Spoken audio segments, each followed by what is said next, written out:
Viva Voz, com Vera Magalhães.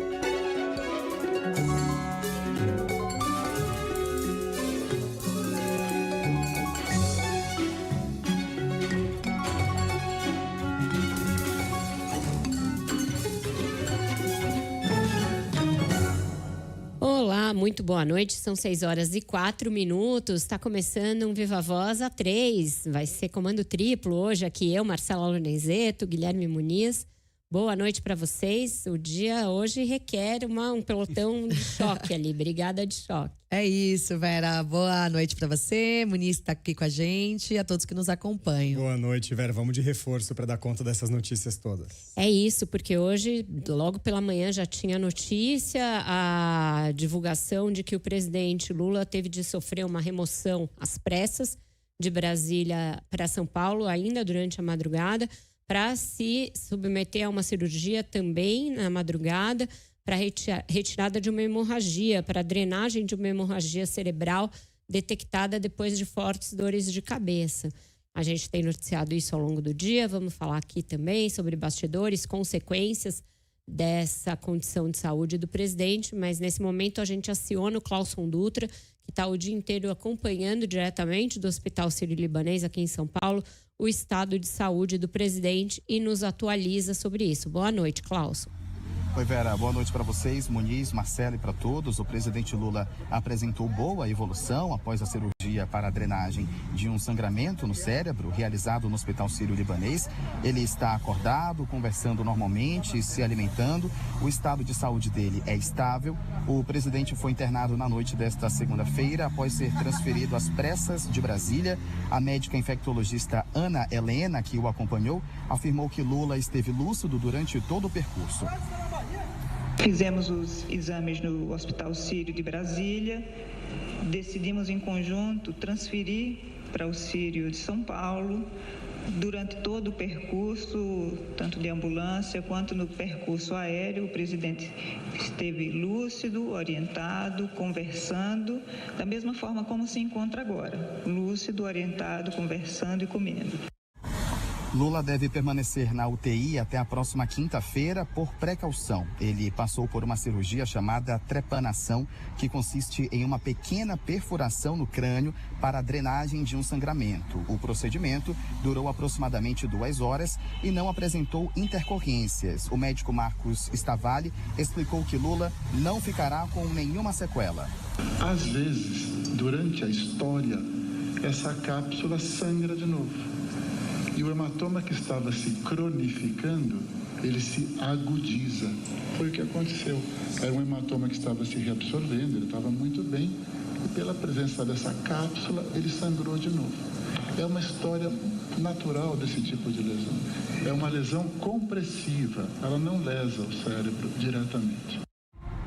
A cirurgia de emergência está relacionada à queda que Lula sofreu no banheiro de casa em outubro, quando bateu a nuca no chão. Segundo os médicos, é comum que em casos de traumatismo craniano ocorram sangramentos meses depois. Esse sangramento foi completamente drenado, mas por precaução, Lula deve permanecer com dreno por até 3 dias, dependendo da sua recuperação. O médico cardiologista Roberto Calil reiterou que o sangramento não provocou nenhuma alteração nas funções do cérebro. E por ordem médica, Lula está proibido de receber visitas de trabalho no hospital até ficar completamente recuperado. O presidente está acompanhado da primeira-dama Janja. Ela foi às redes sociais agradecer pelo apoio, orações e boas energias pela recuperação do presidente Lula e falou em noite de angústia. Janja afirmou que após a cirurgia bem-sucedida, a tranquilidade apareceu com a certeza de que em breve o presidente estará de volta ao trabalho e tranquilizou os seguidores. Vera, a expectativa dos médicos é que Lula receba alta no início da próxima semana, podendo retornar aos trabalhos em Brasília, começando devagar. Né, Vera? A CBN está há mais de 10 horas nessa cobertura aqui na frente do Hospital Sírio-Libanês. A gente volta a dizer que o primeiro boletim médico foi divulgado hoje por volta de 4 horas da manhã. Houve também uma coletiva de imprensa com todos os médicos e até agora não há uma segunda informação, né? Um segundo boletim médico atualizando o estado de saúde do presidente Lula, mas de acordo com as informações, o estado de saúde do Lula, do presidente, é estável. Volto com você.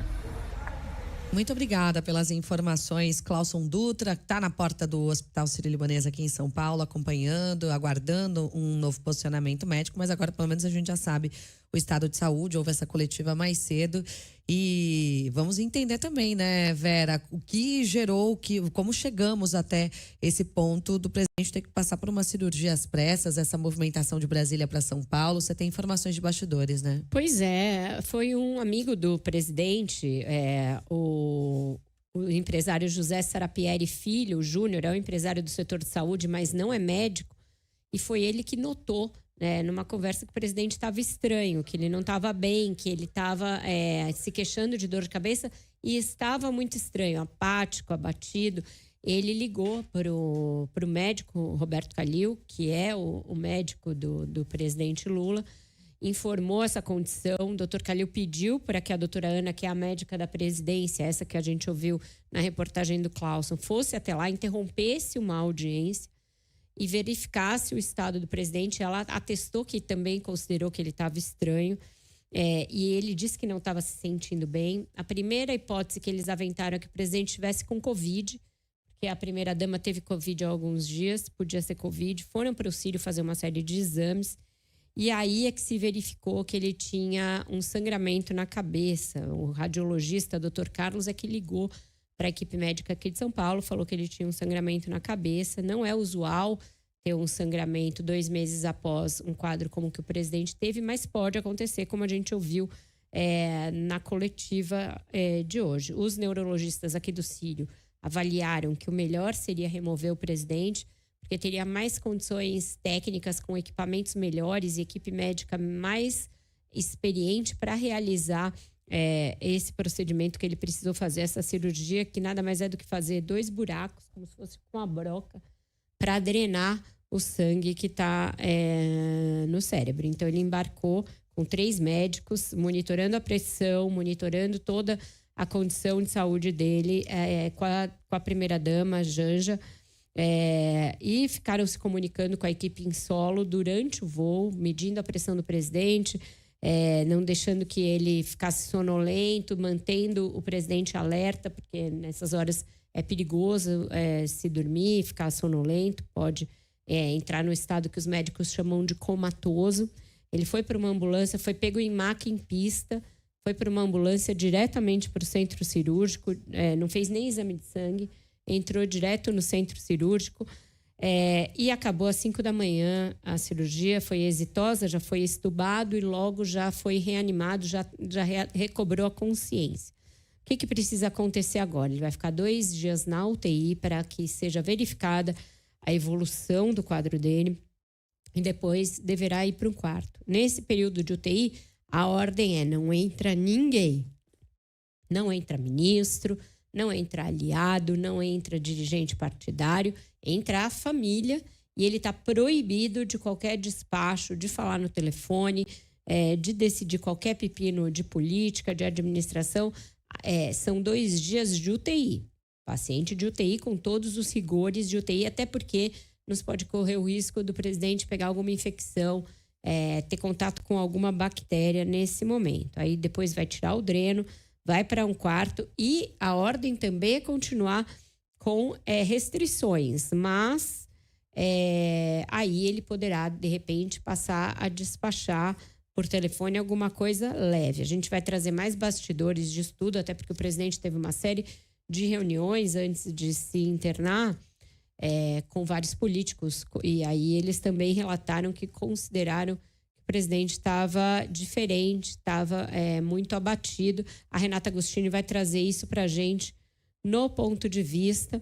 E agora a gente vai falar das consequências políticas e administrativas para essa ausência do presidente Lula, porque a gente sabe que está numa semana muito importante de votações no Congresso, decisiva. Ele estava tratando disso, inclusive, quando se sentiu mal.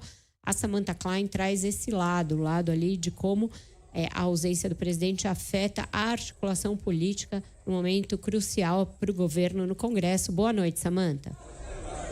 Oi, muito boa noite. Olha, Vera e Marcela, a gente tem um clima já bem mais amistoso se a gente for fazer a comparação com ontem, segunda-feira, em que tanto a tramitação do pacote de corte de gastos, assim como o avanço da regulamentação da reforma tributária foram barrados, foram travados como uma retaliação em relação à decisão do STF, do ministro Flávio Dino, quanto às emendas parlamentares. O que a gente vê agora é um clima bem mais amistoso.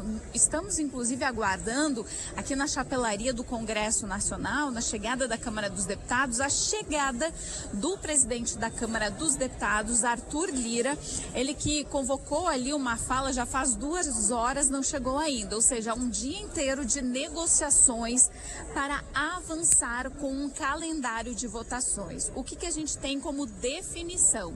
Para essa semana devem ser indicados os relatores dos projetos do pacote de contenção de gastos do governo federal. Ontem, conversando com líderes, não havia sequer essa expectativa. Além disso, as sessões devem ser convocadas extraordinariamente até a sexta-feira desta semana e também até a sexta-feira da semana que vem. O que os líderes falam no off? Relatores devem ser definidos nesta semana. Na semana que vem, se as emendas de fato começarem a ser liberadas, vota-se o pacote de contenção de gastos e nesse meio tempo ainda há a regulamentação da reforma tributária. Passou agora o líder Aguinaldo Ribeiro, líder do PP, o que ele disse no ON? Bom, é muita coisa para ser votado nesses próximos dias, mas há uma expectativa de votar, até porque tem também a lei de diretrizes orçamentárias e a LOA, portanto o orçamento do ano que vem depende também da liberação dessas emendas.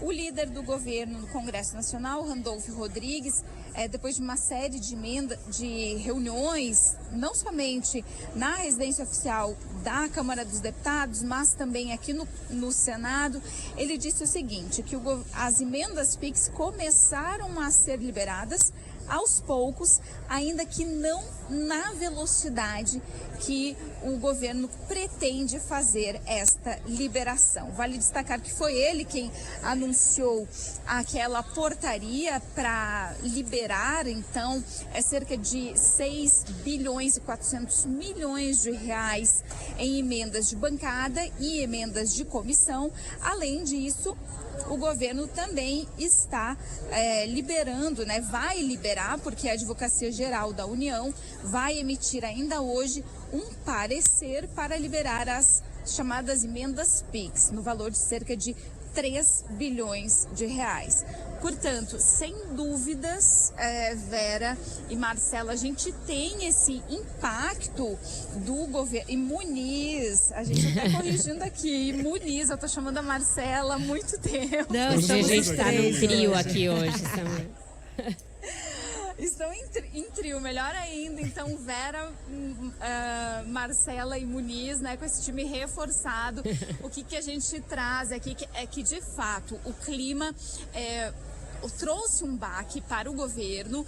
Essa cirurgia às pressas do presidente Lula era algo que ninguém esperava, ainda que ele estivesse com estas dores de cabeça sendo ali comunicadas à equipe médica que fica de plantão com ele, mas de fato isso também atrapalha. Ao mesmo tempo, as negociações elas continuaram e os líderes estão demonstrando uma boa vontade que não havia ontem. Ontem todos diziam, não tem jeito de votar, esse pacote tem problemas, precisa ser modificado. Diziam que não tem nada com as emendas. Alguns admitiam sim, atrapalha sim, a gente não quer ficar refém do Palácio do Planalto novamente, mas estão também numa outra etapa as negociações para alterar o próprio pacote de contenção de gastos. O secretário executivo do Ministério da Fazenda, Dario Durigan, que está diretamente envolvido nessas negociações,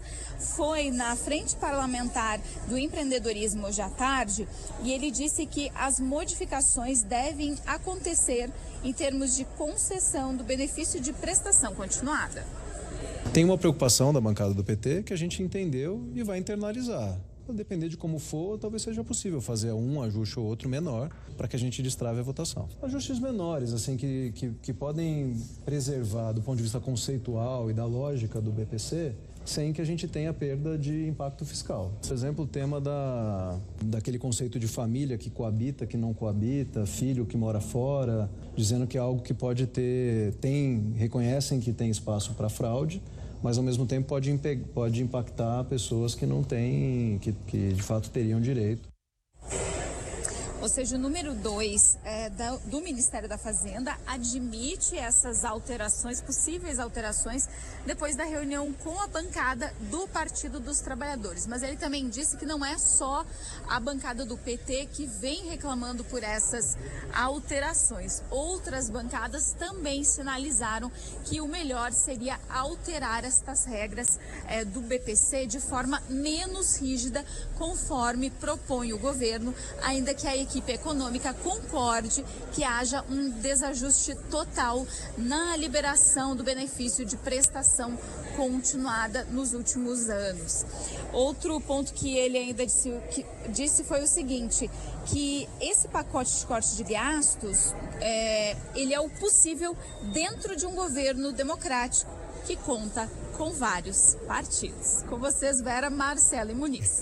Obrigado, Samantha Klein, pelas suas informações direto de Brasília. Vera, as negociações avançando um pouco, ainda que a passos lentos, né?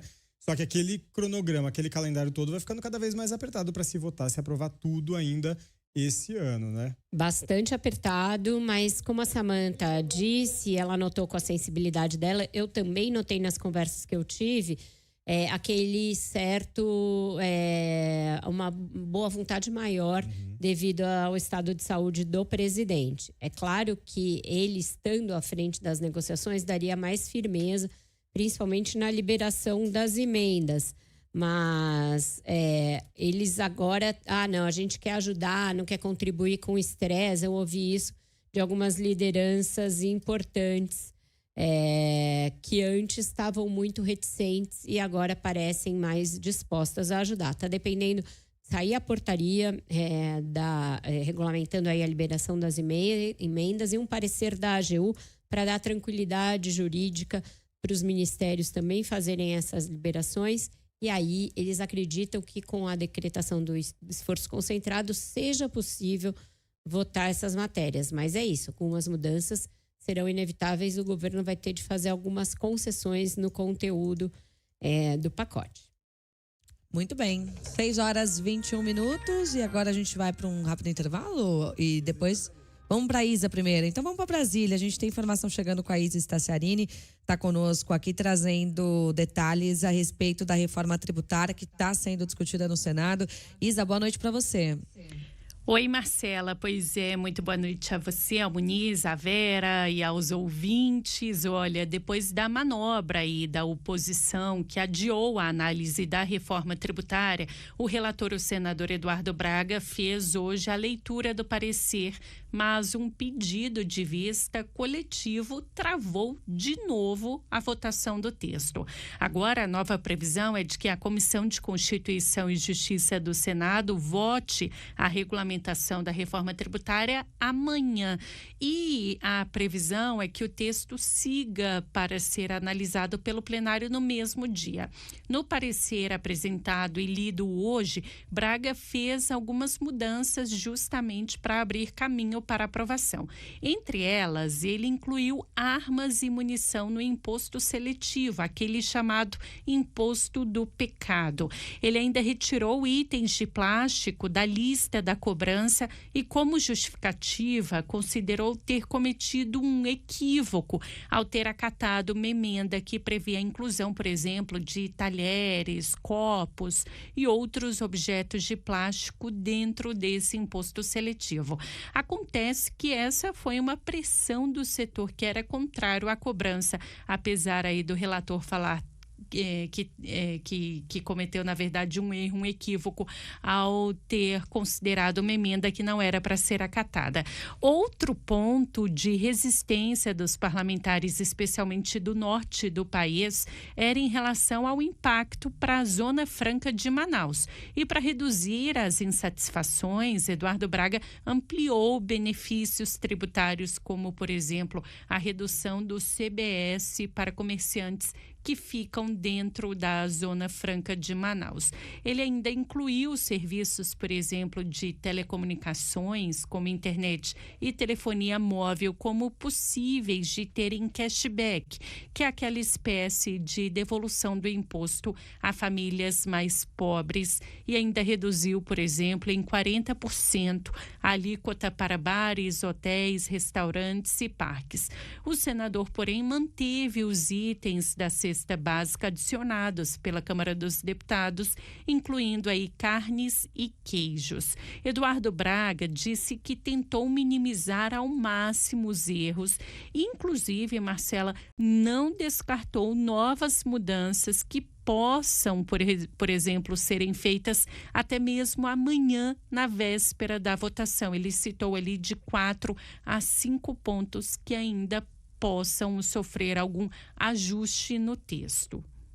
Revisão em cima de revisão e tal, e tem talvez aí umas 4 ou 5 coisas que a gente precisa fazer uma reflexão. E amanhã terão, como o Isalci interpretou a posição de alguns senadores da oposição, terá um debate muito ampliado sobre diversos temas que talvez não estejam atingidos dentro do relatório.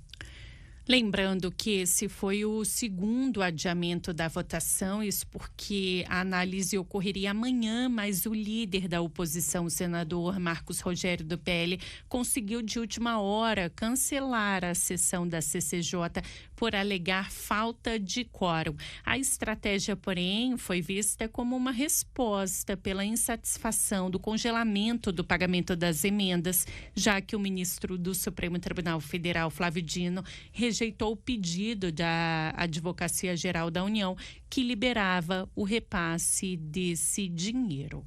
Marcela. Muito obrigada, Isis Tassiarini. Vamos acompanhar, então, os detalhes, o desdobramento. Vamos ver o que sai amanhã. 6h26. Vera Muniz, vamos para um rápido intervalo. Notícias da cidade e da região dos nossos ouvintes. A gente volta já com mais Viva Voz. CBN Ponto de Vista, com Renata Agostini.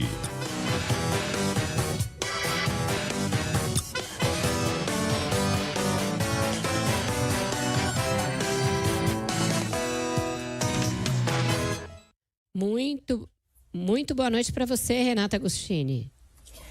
Olá, Vera, boa noite para você, boa noite para o Muniz, boa noite para Marcela e aos ouvintes. Boa noite. Pois é, hoje a gente está num terceto aqui. Renata, a gente vem falando aí ao longo da programação sobre o estado de saúde do presidente Lula. Você trouxe algumas informações, alguns bastidores também no seu blog no Globo. Queria te ouvir sobre isso, porque, enfim, aliados que estiveram com Lula ou parlamentares que estiveram com Lula ao longo dos últimos dias relatam que ele já vinha se queixando de dores de cabeça, não só ontem, mas alguns dias antes, e teve de fazer essa remoção às pressas. Acende uma certa luz amarela aí em relação aos procedimentos, principalmente se a gente levar em conta que o presidente já tinha se submetido a um procedimento depois de uma queda em que ele bateu a cabeça? Renata? Muitos, acendem muitos sinais e isso me parece ficou muito evidente. Ficou evidente nas conversas de bastidor, as conversas que tivemos, né, não só eu, mas os colegas ao longo do dia, e também me parece na necessidade de integrantes do governo de irem muito prontamente dizer, não que o presidente estava bem, porque isso todos queriam saber, mas de que ele estava alerta, que ele estava lúcido, que ele rapidamente já vai retomar suas atividades.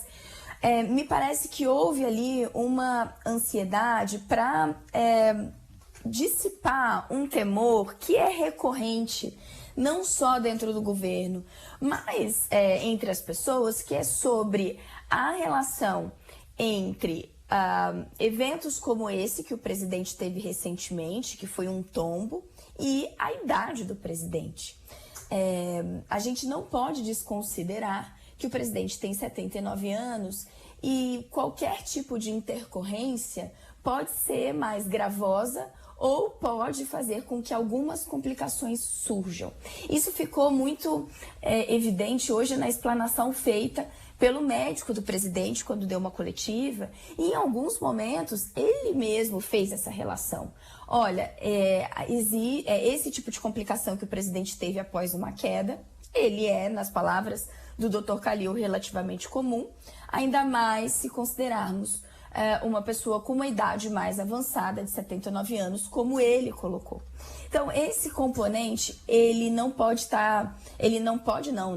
está dissociado das preocupações e das avaliações feitas pelo esse entorno do presidente. O que chamou a atenção? Primeiro, o presidente, isso segundo integrantes ali da articulação política, eu conversei hoje bem cedo com, por exemplo, o líder do governo na Câmara, José Guimarães, deputado José Guimarães, e também com o líder do governo no Congresso, o senador Randolfo Rodrigues, e emergiu não só o relato de que ontem, já no final do dia, o presidente mostrou grande desconforto e essa dor de cabeça, fazendo com que ele abandonasse uma reunião muito importante, porque estavam os presidentes das casas, né, tanto o Rodrigo Pacheco do Senado quanto Arthur Lira da Câmara, mas que ele mesmo relatasse que ele vinha se sentindo mal ao longo de todo o dia.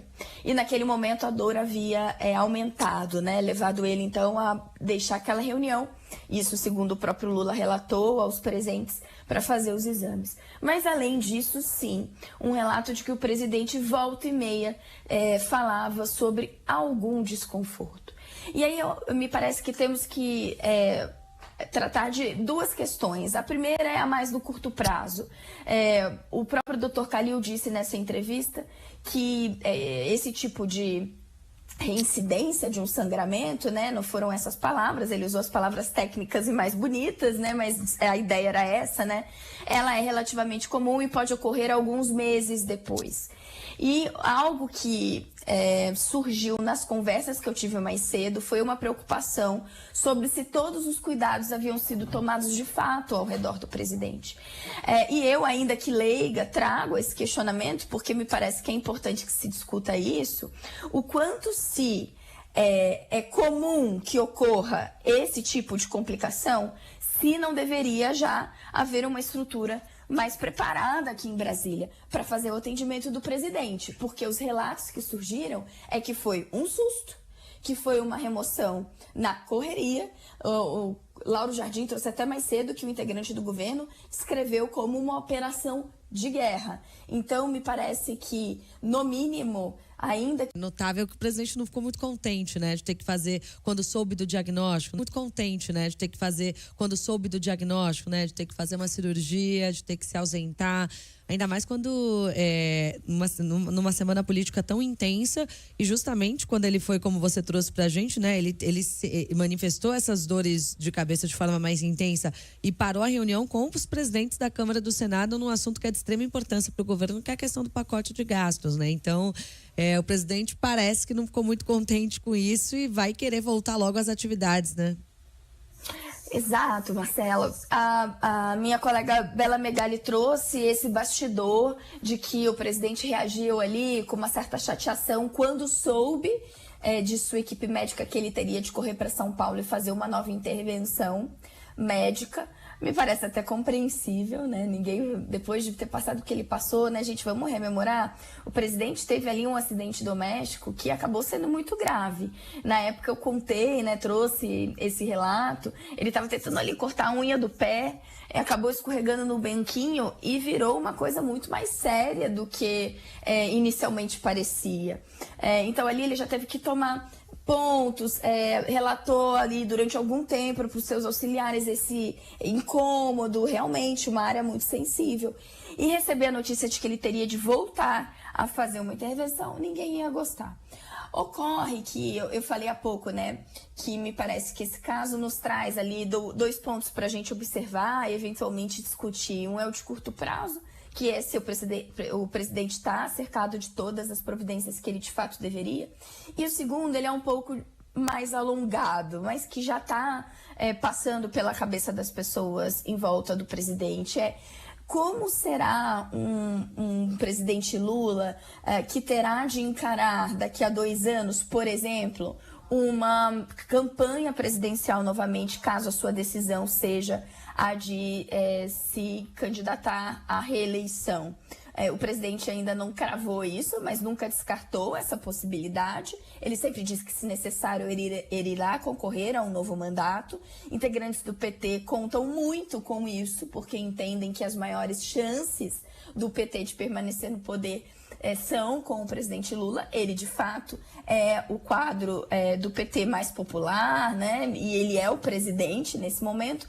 Mas o próprio fato de Lula não dar como líquido e certo que isso vai acontecer, sempre abre espaço para discussões. Do que a gente está falando? A gente está falando da real disposição dele, porque ele ainda tem mais 2 anos de mandato e ele chegaria em 2026 já com 81 anos. É uma idade muito avançada.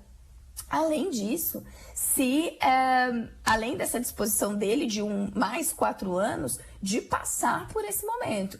Uma campanha à presidência, ela é muito puxada, ela é muito desgastante para pessoas jovens, ainda mais para alguém que terá 81 anos de idade. Mais recentemente, Muniz e Marcela, quando houve aquele pronunciamento do ministro da Fazenda, Fernando Haddad, que a gente até comentou aqui, pronunciamento para anunciar o pacote de medidas de corte de gastos, a reforma do imposto de renda, houve muita especulação no mundo político se Lula não estava usando aquele momento que foi feito ali com muito cuidado pelo governo, né? O próprio marqueteiro do presidente foi escalado para fazer aquele pronunciamento, ele teve um tom eleitoral. A especulação era se o presidente não estava apontando ali para o seu sucessor. Gente do governo correu para dizer que não tinha nada disso.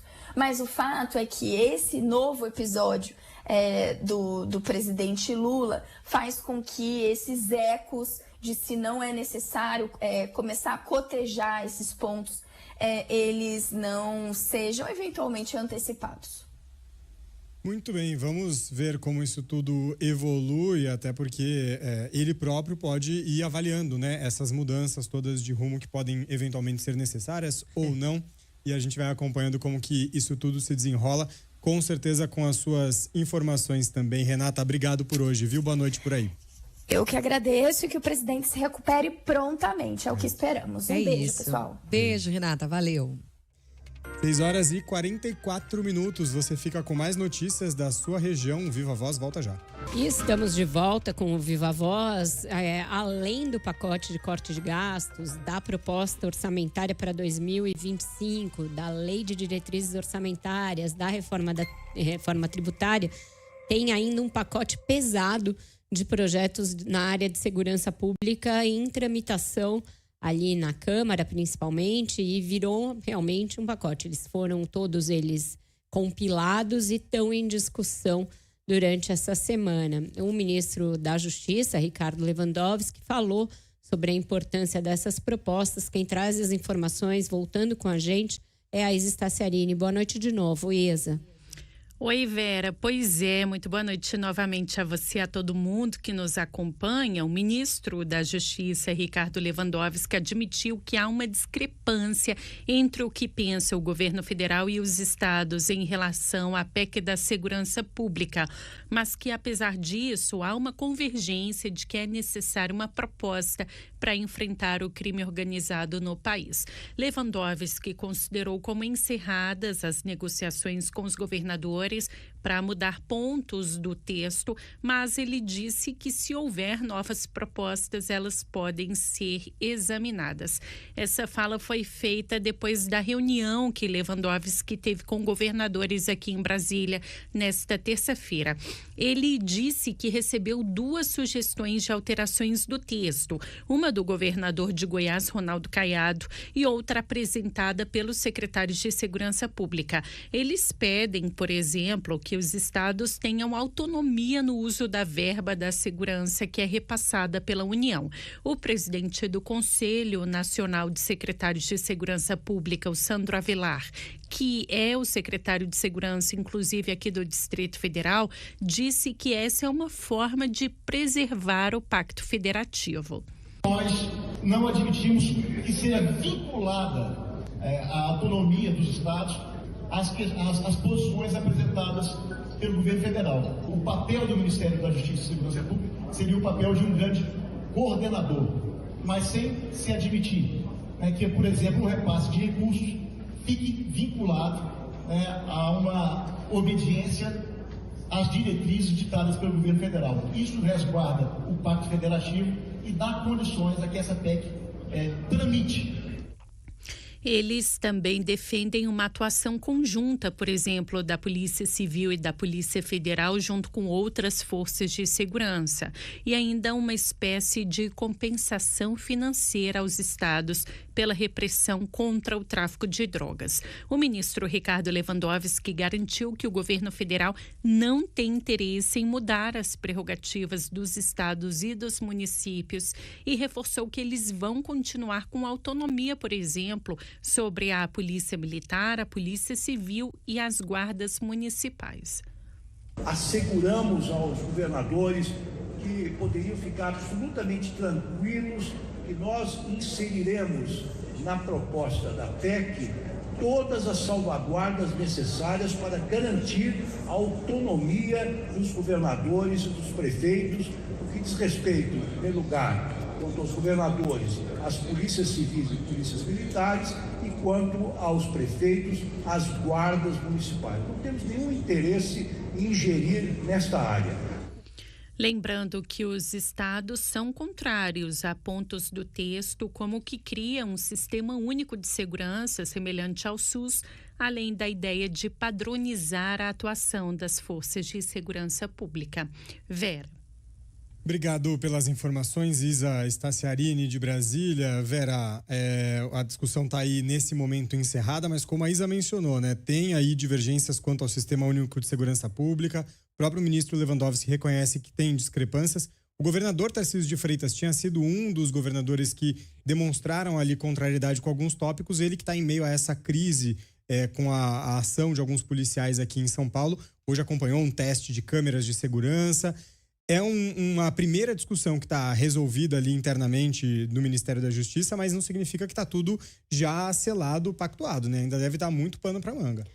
Longe disso. O tema da segurança está aí na ordem do dia pelas ocorrências aqui em São Paulo, por conta dessa PEC e dos demais projetos que tramitam lá na Câmara e que deverão ser objeto de discussão ao longo desses dias, mas os governadores têm muita divergência. Eles gostariam de ter mais recursos da União e mais apoio, mas eles acham que a PEC significa, de alguma maneira, uma ingerência do governo federal nas atribuições que a Constituição dá a eles, estados, principalmente a autonomia no comando das polícias. Eles não querem nenhum tipo de ingerência nessa área. Então tem que ficar tudo muito claro, porque senão é mais divergência e aí é o contrário do que se quer, que é uma união de entes aí federativos em torno desse assunto para melhorar a resposta estatal ao crime organizado, ao enfrentamento a essas organizações que estão cada vez mais internacionalizadas, também tem conexões e braços em todos os estados do Brasil, coordenam presídios em vários lugares do país. Então, isso requer um trabalho de inteligência, um trabalho de coordenação das polícias, mas os estados temem perder essa autonomia. É uma conversa que vai dar ainda muito pano para manga, Muniz, não é para agora uma decisão em torno disso.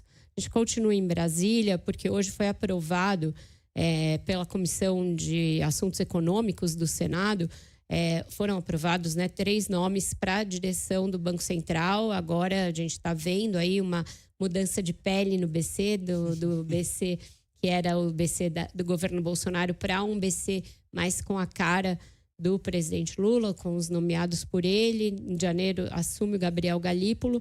Quem traz as informações a respeito dessa nova configuração e como foi essa aprovação na CAI é a Ana Carolina Tomé, de novo com a gente. Boa noite de novo, Ana. Boa noite, Vera, aos ouvintes. Olha só, em meio à reunião do Copom, que vai definir a nova taxa básica de juros, 3 novos diretores do Banco Central, indicados pelo presidente Lula, se comprometeram com o controle da inflação e prometeram uma atuação técnica no órgão. Passaram por sabatina no Senado nesta terça-feira Isabela Correia, que vai assumir a diretoria de relacionamento, Gilneu Vivan, que ficará na diretoria de regulação, e Newton Davi, na diretoria de política monetária, assumindo o posto de Gabriel Galípolo. Com a entrada deles, Vera, o Banco Central terá ampla maioria de nomes alinhados ao atual governo a partir de 2025. Além do presidente Gabriel Galípolo, que assume no lugar de Roberto Campos Neto, a diretoria do órgão no ano que vem terá ainda outros 6 nomes indicados pelo petista, chegando ao total de 7 diretores entre os 9 que formam a cúpula do Banco Central. A relação dos novos indicados com o atual governo foi alvo de questionamentos dos senadores na Comissão de Assuntos Econômicos, mas todos ressaltaram a ser importante controlar a inflação e atuar para o controle dos preços, como destacou o Newton Davi, que vai assumir a importante diretoria de política monetária. A diretoria do Banco Central tem condições, mandato e instrumentos para entregar o objetivo fundamental de assegurar a estabilidade de preços, sem deixar de zelar pela estabilidade e eficiência do sistema financeiro, suavizar as flutuações do nível de atividade econômica e fomentar o pleno emprego. Tenho a certeza do meu compromisso integral cumprimento desses objetivos. Com a inflação nos últimos 12 meses ultrapassando aí o teto da meta de 4,5%, o futuro diretor de regulação, Gilneu Vivan, negou que a inflação tenha perdido o controle e ressaltou que há determinação dos novos diretores e da atual diretoria em conter a inflação. Sobre a questão da inflação galopante, né? A gente está longe de uma situação dessas, né? O senador Cid Gomes comentou, a gente está com uma expectativa de 4,6, né? Eu acho que o importante aqui é a utilização dos instrumentos disponíveis ao Banco Central e a determinação de fazê-lo, que é essencial para que a gente consiga criar o entendimento de que o Banco Central vai agir quando necessário para conter a inflação. Vera, lembrando que o Copom vai anunciar a nova taxa Selic nesta quarta-feira. Diante da alta nos preços, o mercado prevê uma alta de pelo menos 0,75 ponto percentual. É com você. Obrigada, Ana, pelas suas informações. A gente viu aí os diretores ali numa sabatina bem controlada, lendo, algumas das respostas. Então, algo bem ali by the book. Mas a verdade é que mesmo com uma composição majoritariamente lulista, não deve mudar muita coisa enquanto a inflação não convergir para a meta. A gente vai ficar com mais altas dos juros nas próximas reuniões, inclusive previsão que isso aconteça na de amanhã. Ficamos por aqui, senhores? Ficamos por aqui, Vera. Vou desfazer o nosso trio, então, e amanhã tem mais Viva Voz. Até amanhã. Um beijo, Vera. Até amanhã. Bom jornal para vocês.